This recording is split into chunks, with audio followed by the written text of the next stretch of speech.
Hero ഒരു പെൺകുട്ടിയെ കണ്ടതും അവൾ ജീവിതകാലം മുഴുവൻ അവൾ നല്ല കാര്യങ്ങൾ ചെയ്യുന്ന ഒരാളെന്ന് മനസ്സിലാവുകയാണ്. കാരണം നല്ലവരായ ആളുകളെ കാണുമ്പോൾ സ്വർണ്ണപ്രകാശത്താൽ പ്രകാശിക്കും, മറ്റേത് ഇരുണ്ടു മൂടിയായിരിക്കും വില്ലന്മാരെ കാണുന്നത്. എത്ര ശക്തനായാലും എത്ര സമ്പന്നമായാലും ഹീറോ വിളിക്കുന്ന ഒരു ബ്ലൈൻഡ് ബോക്സ് വാങ്ങാൻ യോഗ്യത ഉണ്ടാവില്ല. അപ്പോൾ അവൾ ഹീറോയോട് ആ ബ്ലൈൻഡ് ബോക്സിനുള്ളിൽ എന്താണെന്ന് ചോദിച്ചു. അൺലിമിറ്റഡ് ആണെന്ന് പറയുന്നു. ഇത്ര അന്ധവിശ്വാസം കണ്ട് അവളുടെ അച്ഛൻ പരിഹസിക്കുമ്പോൾ അവൾ അച്ഛനോട് ഒന്ന് വാങ്ങി പരീക്ഷിച്ചു നോക്കാമെന്ന് പറയുന്നു. അപ്പോൾ ഹീറോ മികച്ച ഫലങ്ങൾക്കായി വാങ്ങുന്നതിന് മുന്നേ ഒരു ആഗ്രഹം നടത്താൻ അവളെ ഓർമ്മിപ്പിച്ചു. അത് കേട്ട് അവൾ കൈകൂപ്പി അവളുടെ മുത്തശ്ശന് സുഖം പ്രാപിക്കാനായി ആഗ്രഹിച്ചു.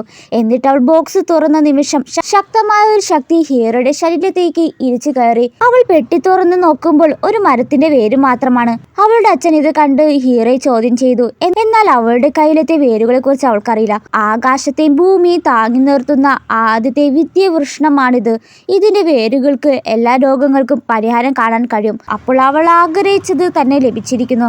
അപ്പോൾ അതിനർത്ഥം ഇത് കഴിച്ചാൽ മുത്തശ്ശന് സുഖം പ്രാപിക്കുമോ എന്നതാണ്. തന്റെ മകൾ ഈ വിഡ്ഢിത്തരം വിശ്വസിക്കുന്നത് കണ്ട് അച്ഛൻ അവളെ കൊണ്ടുപോകാനായി പോയപ്പോൾ അവളും അച്ഛനോട് ഒന്നും കൂടി വാങ്ങാമെന്ന് പറഞ്ഞു വാശി പിടിച്ചു. അവളുടെ നിഷ്കളങ്കമായ മുഖം കണ്ടിട്ട് അച്ഛന് പിന്നെ ഒന്നും പറയാനേ കഴിഞ്ഞില്ല. അങ്ങനെ അവൾ അവളുടെ രണ്ടാമത്തെ ആഗ്രഹം കൂടി പ്രാർത്ഥിച്ചു. അവളുടെ അച്ഛൻ്റെ കമ്പനി പാപ്പറിൽ നിന്ന് രക്ഷപ്പെടാനാണ് അവൾ പ്രാർത്ഥിച്ചത്. ഹീറോയ്ക്ക് ക്യാഷ് കൊടുത്തതും ബോക്സിനുള്ളിൽ ഒരു കൂട്ടം കമ്പ്യൂട്ടർ പ്രിൻ്റാണ് പ്രത്യക്ഷപ്പെട്ടത്. അച്ഛൻ്റെ കമ്പനിക്ക് ആവശ്യമായ ഏറ്റവും മികച്ച ഉൽപ്പന്നത്തെക്കുറിച്ചായിരിക്കും. ആദ്യമൊന്നും അച്ഛൻ കാര്യമായിട്ട് എടുത്തില്ല. എന്നാൽ സൂക്ഷിച്ചു നോക്കുമ്പോഴാണ് അത് കമ്പനി ഡാറ്റാസ് ആണെന്ന് കാണുന്നത്. അത് കിട്ടിയപ്പോൾ അച്ഛന് ഭയങ്കര സന്തോഷമായി. അവൾ മൂന്നാമത്തെ പെട്ടി ചോദിക്കുമെന്ന് കരുതി ആ പെട്ടിക്ക് 1 മില്യൺ വരും. എന്നാൽ ആ ബോക്സിന് അവർക്ക് യോഗ്യതയില്ല എന്നതാണ് ഹീറോ പറയുന്നത്.